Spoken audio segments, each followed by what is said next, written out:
திரு அக்னீஸ்வரன், குதிரை பேர விவகாரம் தான் முக்கிய கருப்பொருள்.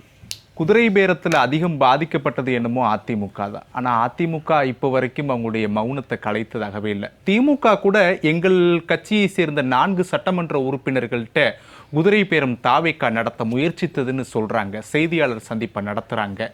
ஆனால் அதிமுக இது குதிரை பேருமே இல்லை அப்படின்ற ஒரு நிலைப்பாட்டை எடுக்கிறாங்களா, இல்லை என்னதான் அவங்களுடைய பதிலாக இருக்குது இந்த விவகாரத்தில்? எனக்கு இதை குதிரை பேரம் சொல்கிறதுக்கு எனக்கு மனசு ஏற்றுக்கிற மாட்டேங்குது. வேற என்ன சொல்லலாம்?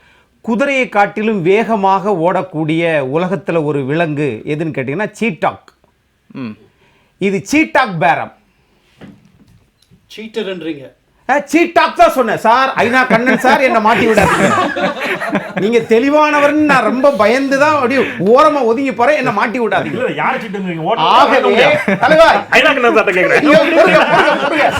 நீங்க பேசுவது அமைதியா இருந்தாங்க.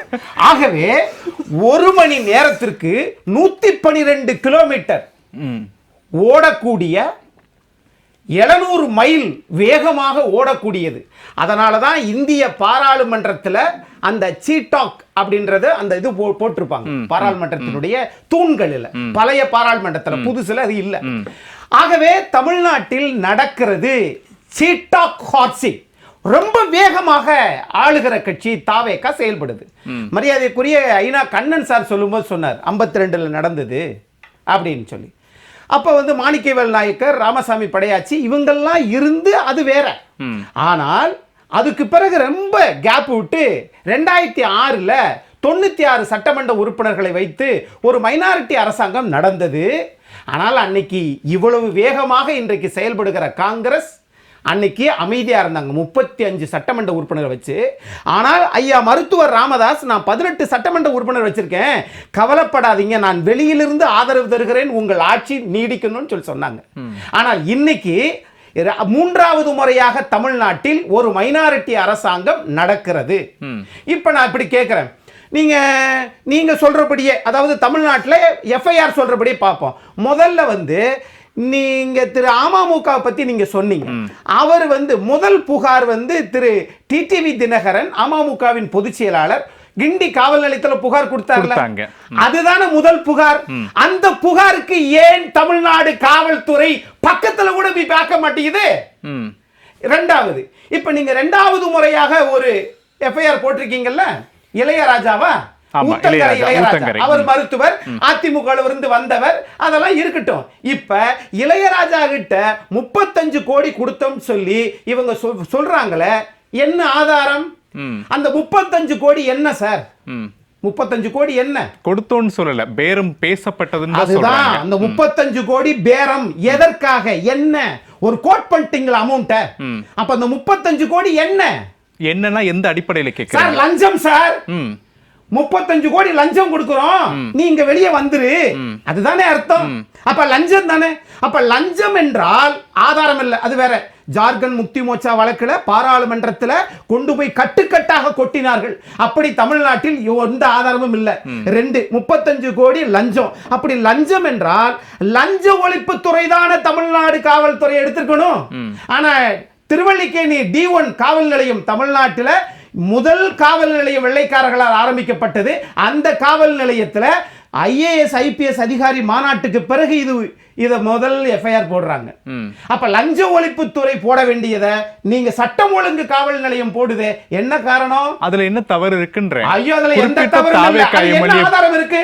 ஒரு குறிப்பிட்ட செல்போன் எண்ல இருந்து எனக்கு வந்திருக்கு, அந்த செல்போன் என்ன ட்ராக் பண்றாங்க, அது குறிப்பிட்ட நபரோடது. அந்த குறிப்பிட்ட நபர் செந்தில் பாலாஜியோட சகோதரர்கிட்ட பேசியிருக்காரு, முன்னாள் அமைச்சர் செந்தில் பாலாஜிக்கு மேல தொடர்பு இருக்கு, அப்படியே ஒரு வளையத்தை பிடிக்கிறாங்கல்ல, அதுதானே விசாரணையில வருது. இதை விட வேற என்ன தேவைப்படும் ஆதாரம்? ஒழிப்புத்துறை போடலாம் சார். அதுல உயிருக்கு அச்சுறுத்தும் வகையில் பேசினார் ஒரு வார்த்தை இருக்கு. ராமானுஜ சார், உங்க cellphone tower Senthil sir cellphone tower ஒண்ணா இருக்கு.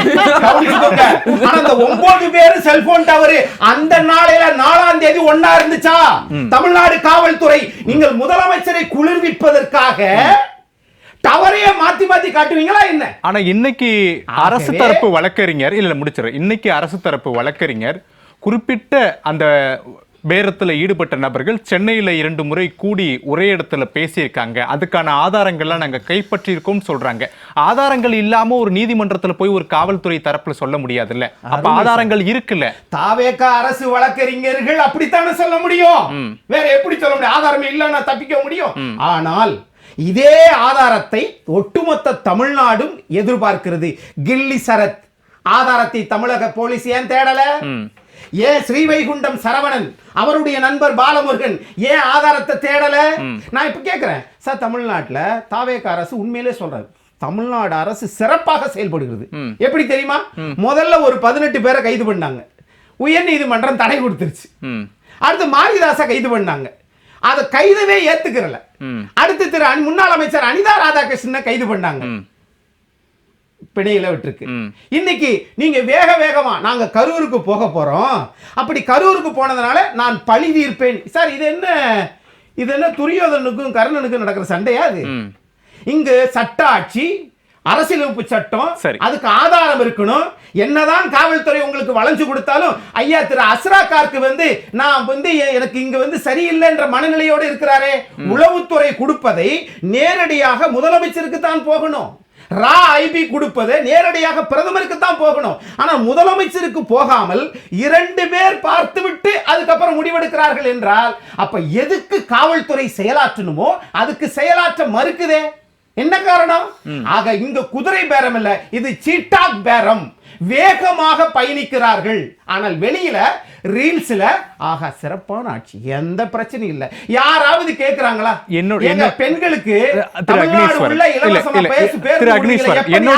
எந்த கட்சியாவது கேக்குறாங்க? சரி, ரைட். என்னுடைய கேள்வி தொடக்கத்துல கேட்டதுதான், அதிமுக ஏன் இந்த விவகாரத்தை இப்போ வரைக்கும் வெளியில பேசவே மாட்டேங்கிறாங்க?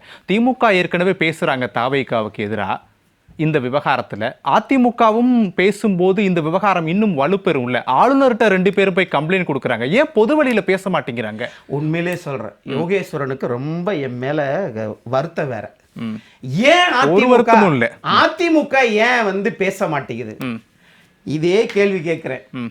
எதிர்கட்சி திமுக, ஆளுங்கட்சி தாவேகா, தாவேகாவினுடைய தலைவரும் தமிழ்நாட்டினுடைய முதலமைச்சர் விஜய் வாயவே திறக்க மாட்டேங்கிறாரு, கேள்வியே கேட்க மாட்டேங்கிறீங்க. நாட்டுல எந்த அரசியல் கட்சியும் எப்படிங்க அது? மேகதாதை பத்தி யாரும் பேச வேண்டாம், விவசாயிகள் போராட்டம் பேச வேண்டாம், எதுக்கும் பேச மாட்டார். ஏன் இப்ப இங்க நடந்துச்சுல, இங்க சாயப்பட்டறையில இதாயிடுச்சு, அந்த இறால் பண்ணையில விசவாயு இது பண்ணி, ஏன் விஜய் போகல? அதை பத்தி யாரும் பேசாதீங்க. ஆகவே இங்க ஏன் அதிமுக பேசவில்லை என்றால், பேசாமல் இருப்பது அது தவறு, பேச வேண்டும். ஆனால் 3வது இடத்தில் இருக்கக்கூடிய அதிமுகவை இவ்வளவு அக்கறையோடு கேள்வி கேட்கிறீங்களே, அதிகம் பாதிக்கப்பட்டது நீங்க தானே? முதலமைச்சர் இல்ல அக்னீஸ்வரன், இல்ல அக்னீஸ்வரன், இல்ல அக்னீஸ்வரன், இந்த சீட்டாக் ரைடிங் நடத்தக்கூடிய